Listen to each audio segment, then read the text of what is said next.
Ok, c'est parti. Bonsoir à tous, merci d'être présents. Et sans plus tarder, je passe la parole à Judith. Bonsoir. Ce soir, je vais vous parler de la paracha de Toldot, la paracha de la semaine. J'aurais pu intituler ce commentaire « L'origine de la violence » et faire un petit peu référence au cercle de lecture que nous avons eu très récemment. Je voudrais dire que je me suis beaucoup inspirée du livre de Rabbi Jonathan Sacks, qui m'a donné à réfléchir et donc ce commentaire est le résultat de cette réflexion après la lecture de son livre. Alors je vais essayer de partager l'écran. J'ai sélectionné un certain nombre de versets de psukim que je vais afficher chaque fois. Et donc vous les aurez devant les yeux. Je ne les lirai pas totalement, ni le français ni l'hébreu, mais en partie tout au moins. Donc, j'essaie de partager l'écran. On va voir si ça marche. Configurer le diaporama. Non. Diaporama. Est-ce que vous voyez l'écran? Oui, Judith. Oui, tout à fait, Judith. D'accord. Vous voyez une seule diapo ou deux? Et deux. Deux diapos. Et deux. Deux. Allez, j'ai la diapo suivante. Il y en a une par Alors, chaque. je vais puis, essayer de... Voilà. C'est bon comme ça? Vous n'en voyez plus? C'est bon. D'accord. Alors, on parle fréquemment de mésentente entre Jacob et Ésav, et on peut se poser la question de savoir si elle existait réellement. Dans la Torah, un seul verset fait allusion à des rapports inamicaux et même hostiles entre eux. C'est le verset que vous voyez tout en haut. Vaïstom Esav et Yaakov, Abracha Sher Bairacho Aviv. Ésaü poursuivit Jacob de sa haine à cause de la bénédiction que lui avait donnée son père. Donc Ésaü dit, les jours du deuil de mon père approchent et alors je tuerai Jacob, mon frère. Avant l'histoire de la bénédiction, aucun incident entre les deux frères n'est signalé. Il y a bien la vente du droit d'aînesse, mais elle semble oubliée. Néanmoins, cela permet d'entrevoir ce qui est en jeu dans la fratrie. Après le retour de Jacob en Canaan, les relations fraternelles semblent s'être apaisées. Nous constatons même que bien plus tard dans la Torah, Dieu interdit au Bnei Israël de faire la guerre aux descendants d'Ésav, et il le dit à Moïse, vous voyez que c'est le deuxième verset devant vous, Atem ovrim bigvul achechem bnei Ésav, vous allez traverser le territoire de vos frères, les descendants d'Ésaü, et ne les attaquez pas, deuxième verset, car je ne vous donnerai aucune de leurs terres, pas même la foulée de la plante du pied, puisque j'ai donné le mont Séhir en possession à Ésaü, à Ésav. Enfin, plus tard encore, on voit que Moïse recommande au Bnei Israël, tu n'auras pas l'Édomite en abomination, car il est ton frère. Édomite, c'est un autre nom de Ésav, et nous verrons cela ultérieurement. Donc la situation de crise, la réaction violente que nous avons vue dans le premier verset n'a été provoquée que parce que Jacob avait obtenu de son père la bénédiction réservée à son frère. Cet épisode est le point culminant d'une relation complexe entre les deux frères, qui se manifeste en 3 temps et qui commence dès le début de cette paracha. Premier épisode, la naissance. Deuxième épisode, l'achat du droit d'aînesse. Troisième épisode, la captation de la bénédiction d'Ésav par Jacob. En dehors de ces moments, les deux frères n'apparaissent jamais ensemble dans le récit de la Torah. Ils apparaissent à tour de rôle. Ésav avec Isaac, Jacob avec Rivka, Jacob avec Isaac, Ésav avec Jacob, etc. Donc, prenons le premier de ces moments. Au moment de la naissance, la Torah présente donc les deux jumeaux comme très différents. Donc, Rivka réalise qu'elle avait des jumeaux dans son ventre, et Yetzer Arishon Admoni, le premier sortit au bout, semblable à une poison de poil, et on l'appela Vaikreu Shemo Esav, on l'appela du nom de Esav. Après, sortit son frère, de Yado au Chezel Ba'akev Esav, et ça maintenait le talon d'Esav, et on l'appela du nom de Jacob. On retiendra 2 points dans ces versets. Un, que Jacob tenait le talon de son frère, et selon Rashi et le Chizkuni qui reprennent un ouvrage, Jacob aurait essayé d'empêcher Esav de sortir le premier. Deuxièmement, que Esav était fini, ce qu'ajoute Rashi, il était fait à ça, à souille, et complètement fini avec des poils, comme un garçon âgé de plusieurs années. On passe maintenant au deuxième temps d'interaction entre les frères, c'est au moment de la vente du droit d'aînesse. Donc, Vayazed Yaakov Nazid, Jacob faisait bouillir un bouillon, Esav rentra des champs, il était épuisé, il dit à Jacob, laisse-moi avaler min ha'adom azé de ce rouge qui ayef anochi, car je suis épuisé. Et dit le verset, c'est pour cela qu'on l'appela Édom. Il y a un jeu de mots entre rouge, Adom, et Édom, la nation, le peuple. Et c'est pour ça que tout à l'heure, quand nous avons vu le 3e verset, Moïse disait au béné Israël de ne pas attaquer, de ne pas prendre en abomination les Édomites.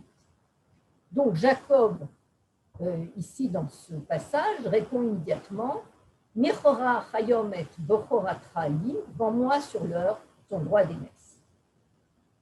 En fait, Jacob aurait aimé être l'aîné. La Torah le dit dès le début, puisqu'on sait qu'il a tenu le talon d'Esav au moment de sa naissance, et que c'est la raison pour laquelle on l'appela Jacob. Il y a un jeu de mots entre Yaakov et Ekev, le talon. Et en fait, ce dont il est question ici en filigrane, par-delà le narratif, c'est la question de l'identité et de la vocation de Jacob. Tant que Jacob cherche à s'accaparer ce qui appartient, une partie de ce qui appartient par la naissance à son frère Esav, il n'est pas en mesure d'accomplir sa vocation. On arrive au 3e temps important, c'est les bénédictions. Donc, je résume rapidement les éléments du récit. Isaac demande à son fils d'aller chasser et de lui rapporter de la vénaison, du produit de la chasse, de cuisiner, afin qu'il le bénisse. Rivka entend ce que dit Yitzhak à son fils aîné, elle appelle Jacob, le lui répète, suggère qu'il prenne 2 chevreaux parmi les troupeaux qu'il possède, et elle enveloppe les bras de Jacob de la peau des chevreaux pour qu'Isaac, en les touchant, pense qu'il s'agit de son frère poilu. Tout ceci afin que Jacob capte la bénédiction qu'Yitzhak voulait donner à Esav, et c'est à la suite de ces faits qu'Esav se met à haïr son frère au point de vouloir le tuer. C'est le verset que nous avons vu précédemment. Mais examinons donc la bénédiction qu'a donnée Yitzhak à Jacob et qui était prévue à l'origine pour Esav. Donc, au début, ça commence de façon assez lyrique. Vayarach et reach begadav, vayovarcheu, vayomer reach beni que reach hasadeh. Reach sadeh. Voici que l'odeur de mon fils est comme l'odeur d'un champ. Asher beracho Hachem, que Dieu a béni. Et il lui dit que Dieu te donne de la rosée des cieux, des graisses de la terre, abondance de froment et de vin. Et deuxième partie de la bénédiction, que des peuples te servent et que des nations se prosternent devant toi. Sois un seigneur pour tes frères et que les fils de ta mère se prosternent devant toi. Cette bénédiction concerne en fait 2 choses. Les champs, la production agricole, et deuxièmement, la seconde partie a trait au pouvoir. J'ai surligné donc cette deuxième partie où Yitzhak dit « Sois un seigneur pour tes frères ». Donc c'est le pouvoir.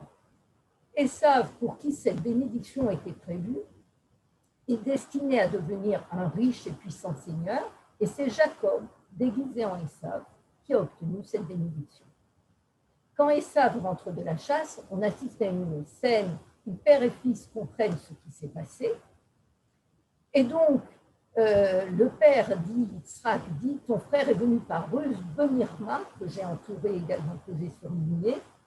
Et Esav dit, est-ce que parce qu'on l'a appelé du nom de Jacob, qu'il m'a supplanté par 2 fois, donc de nouveau ce jeu de mots sur la racine Aïn Kouf Bet, Vaya'akveni Zepa'amaïn, il m'a supplanté 2 fois.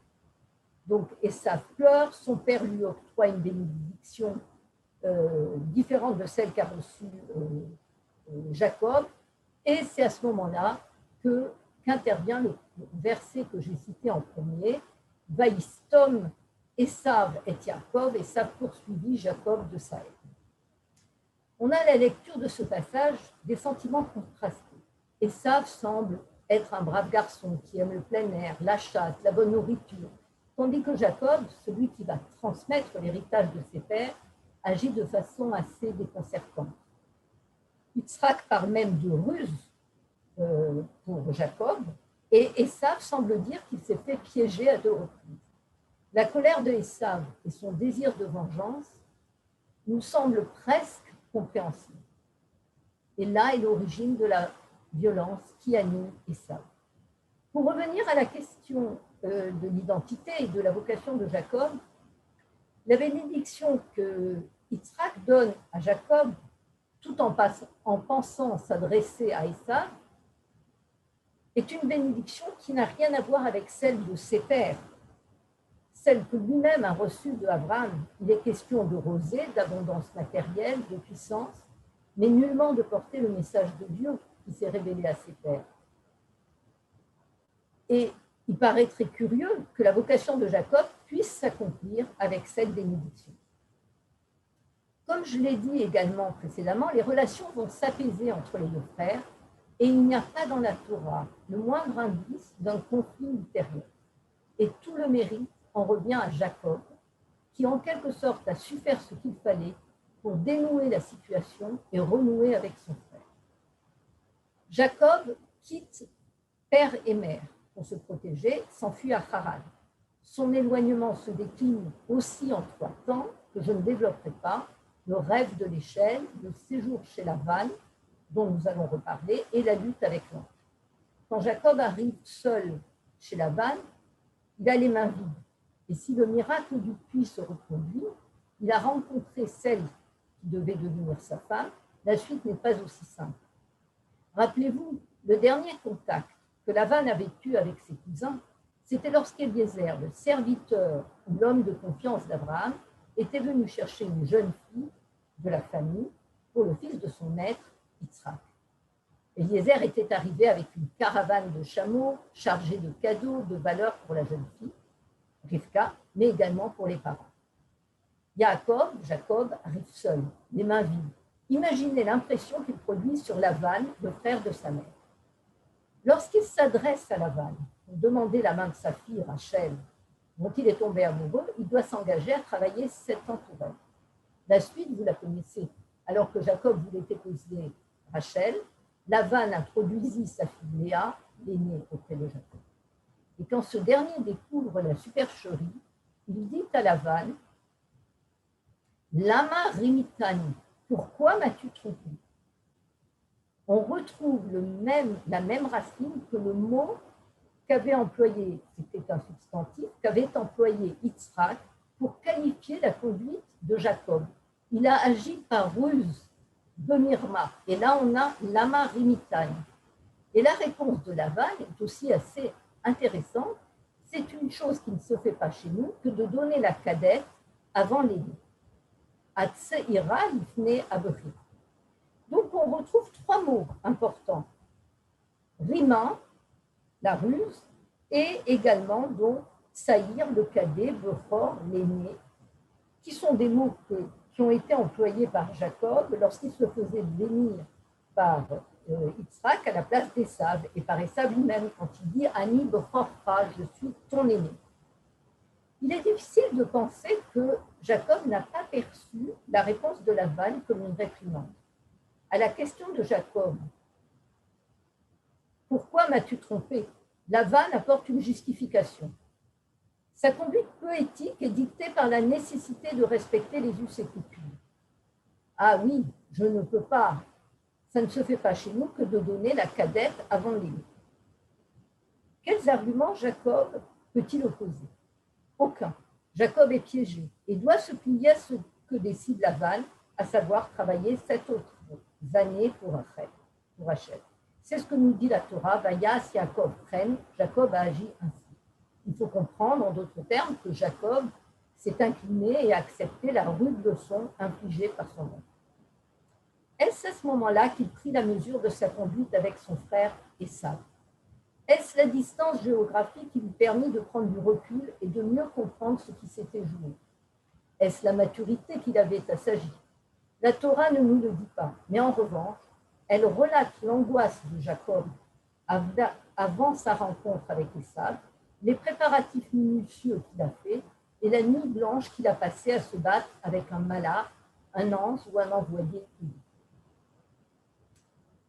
Le séjour de Jacob auprès de Laban était peu productif. Jacob a accumulé des richesses, certes, mais il n'a pas accompli sa vocation au milieu de la famille de Laban. Il prend conscience que ce n'est pas chez Laban qu'est sa place et décide de rentrer. Et pour cela, il doit affronter son frère, à qui il va rendre sa bénédiction, une partie des biens qu'elle lui a permis d'accumuler, et il va montrer en se prosternant et en s'humiliant qu'après lui avoir rendu la richesse, il lui rend la puissance et qu'il reconnaît son frère comme son aîné. Donc, au moment de sa rencontre, donc Jacob va au-devant d'Ésaü, son frère, et on voit qu'il se prosterne 7 fois. Sheva V'amim. C'est un signe, c'est un nombre symbolique, 7. C'est un maximum, les 7 jours de la semaine. Donc Esav court à sa rencontre, l'embrasse, se jette à son cou et il pleure. Après tous ces préliminaires, un dialogue va s'instaurer entre eux. Jacob demande à Esav d'accepter son présent, les troupeaux certes, mais aussi un autre présent. Regardez, Jacob s'adresse à son frère et il lui dit « Si j'ai trouvé grâce à tes yeux, v'la karta minchati, tu accepteras mon présent, mais il a dit de ma main. » Dans le deuxième verset, il détaille ce présent. « Karna el birchati, accepte donc ma bénédiction qui t'a été amenée, car Dieu m'a gratifié et j'ai de tout. » En fait, ce cadeau, l'essentiel du cadeau que donne Jacob à son frère Esav, c'est la bénédiction. Jacob restitue à Esav la bénédiction qui ne lui était pas destinée. Jacob rend à César ce qui lui appartenait et il garde une autre bénédiction, celle qui lui était destinée et qu'il avait reçue de son père avant de quitter le pays de Canaan. Et regardez, c'est quelque chose de totalement différent. Ve'el Shaddai yevarechotra ve'yafrecha ve'yarbecha ve'aita likra lamim, qu'il te fasse fructifier, multiplier pour que tu deviennes un groupe de peuple. Et deuxième partie, et qu'il te donne la bénédiction d'Abraham pour toi et ta descendance, afin que tu possèdes le pays de tes pérégrinations. Cette bénédiction concernait 2 choses, la descendance et la terre de Canaan. En rendant à Esav la bénédiction qui était la sienne, accompagnée de nombreux cadeaux, les troupeaux, en s'inclinant devant lui et en lui restituant les termes mêmes de la bénédiction, sois un seigneur pour tes frères, Jacob a effectué ce que l'on pourrait qualifier de tikkun, une réparation. C'est ce qui lui a permis d'apaiser les relations avec son frère. Il a aussi montré qu'il n'était pas né fini, qu'il pouvait changer, évoluer, assumer pleinement son rôle qui devait être le sien et devenir le père des 12 tribus. Ainsi, en restituant à Esav la bénédiction qui était la sienne, Jacob se libère d'une certaine façon et va pouvoir accomplir sa vocation, celle qui était contenue dans la bénédiction que son père lui avait donnée, mais qui était jusque-là masquée et étouffée par celle qu'il avait prise à son frère. Et c'est ainsi que finit l'histoire, si on peut dire, on arrive ici à un moment charnière, l'histoire de Jacob, Yaakov, celui qui n'était pas tout à fait droit, disparaît et commence l'aventure d'Israël, de Yachar, droit, celui qui avance avec droiture aux côtés de Dieu et de ses pères. Voilà. Razak. Merci Judith. Merci Judith. Alors, je Merci, vois que vous allez Judith. très très vite. Razak. Khazaka. Khazaka. Eski, Emsi.